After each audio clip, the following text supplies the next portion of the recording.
23. bab. Şunundan keyin Hazreti Aysa xaloyiqqa va shogirdlarga mundaq dedi.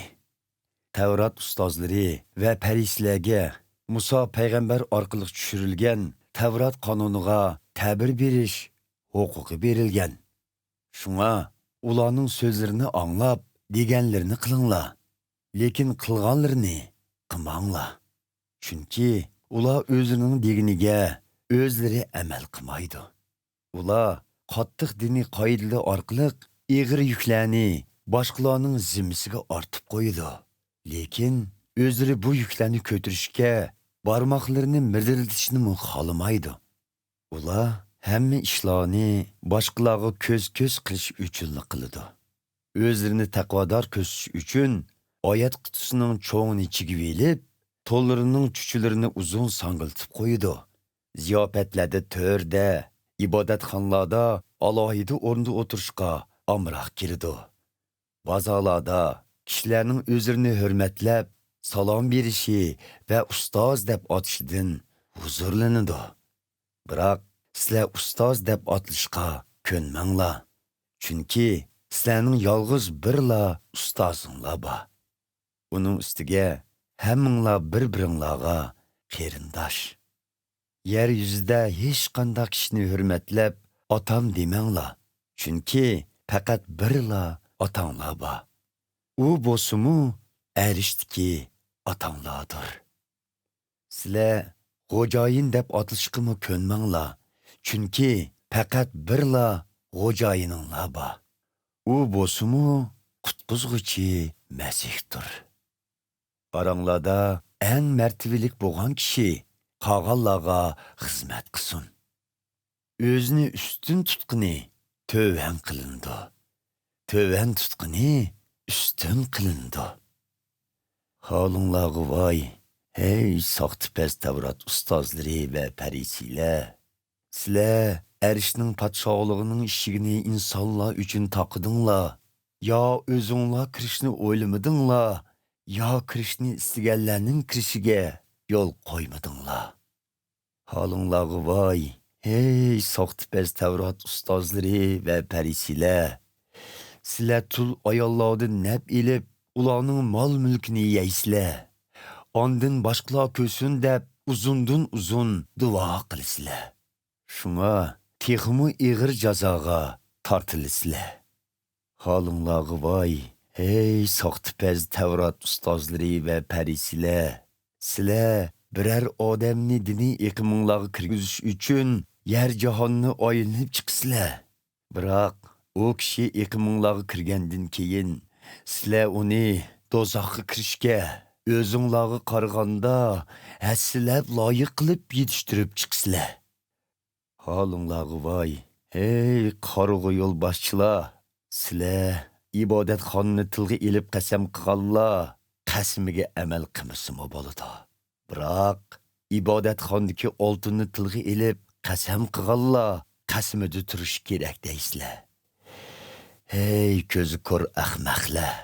Oltin ulug'mi yoki oltinni muqaddas qilgan ibodatxonimi?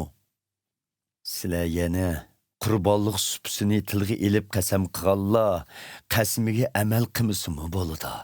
Biroq qurbonlik supisidagi qurbonliklarni tilga elib qasam qilganlar qasmida turish kerak deysizlar. Hey ko'rlar, qurbonlik ulug'mi yoki qurbonlikni muqaddas qilgan qurbonlik supisimi? Shuning uchun qurbonlik supisini tilga elib qasam qilguvchi ham qurbonlik supisini ham uningdagi qurbonlikni tilga elib qasam qilgan bo'ladi. Ibodatxonni tilga elib qasam qilguvchimi ham ibodatxonini ham ibodatxonda bo'lg'uchi Xudoni tilga elib qasam qilgan bo'ladi. Arshni tilga elib qasam qilguvchi Xudoning taxti va taxtda o'tirgan Xudoni tilga elib qasam qilgan bo'ladi. Holinglarga voy, ey soxtipaz Tavrat ustozlari va farisilar. Sizlar hatto yolpuz, orpa badiyon va zirlarning 10dan bir ulushini Xudoga ataysizlar-yu, biroq Tevrat kanununun texmu muhim tarafları bo'lgan haqqoniylik, rahimdillik ve sadıqlıqqa sal qaraysizlar. Oldi bilan bu ishlarni o'rindishinglar kerak. Boshqa ishlarga kelsak, bulog'imiz sal qarashqa bo'lmaydi. Ey qarg'ı yo'lboshchilar, sizlar chinanglarga tushgan kichikina poshinimi suzib ilivitsizlar. Lekin birer tөгini bütün peti yutivitsizlar. Halinglarga voy, ey soxtipaz Tevrat ustozlari va parisiylar, sizlar teshili pokiz yuyilgan chini qochilarga o'xshaysizlar. Qo'llaringlarni yaxshi yuysizlar, biroq ichinglar ochko'zlik va shaxsiyatchilik bilan to'lgan. Ey qarg'u parislar, avval chini qochining ishini poklanglar. Shundaqda teshimu pok bo'ladi. Halinglarga voy, ey soxtipaz Tevrat ustozlari va parisiylar, sizlar oqartib qo'yilgan sidqi ko'rinishchi chiroyliq, lekin ichi o'lik ustixon va har xil chirg'an narsalarga to'lgan qabrlarga o'xshaysizlar.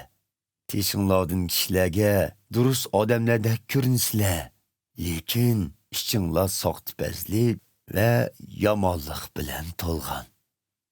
Halinglarga voy, ey soxtipaz Tevrat ustozlari va parislar, payg'ambarlarning qabrlarini yosidinglar, odillarning obidilarini bezidinglar. Ajdodlarimizning zamonida yashagan bo'lsak edik, ularning payg'ambarlarning jiniga zomin bo'lgan qilmishlariga sherik bo'lmaydiq deysizlar.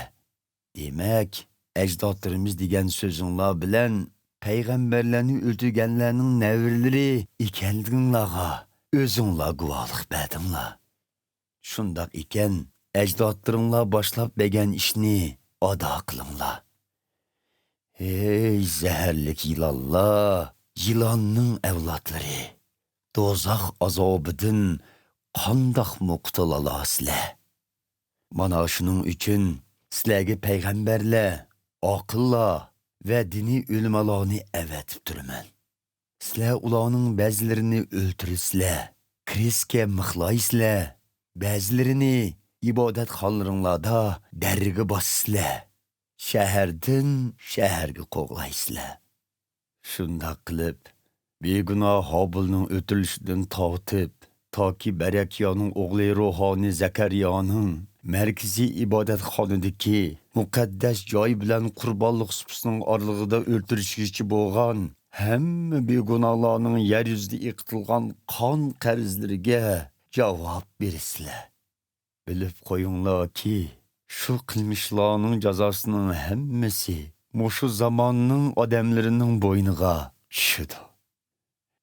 Ey Yerusalemliklar, payg'ambarlar va Xudo avatgan elchilarni chalma kesak qilib o'ltirgan Yerusalemliklar, go'yo Mikyan o'z chujilarini qanot ostiga olgandek, men sizlarni qancha qitim o'z qo'ynimga olmoqchi bo'ldim. Lekin sizlar unimidinglar. Mana endi Xudo ibodatxonanglardan ayrilib sizlarni tashlab ketadi. Shuni bilib qo'yinglarki, sizlar Rabbimiz avatgan qutqizuvchiga muborak bo'lsin deb menga ishonmaguncha meni qaytadan ko'rolmaysizlar.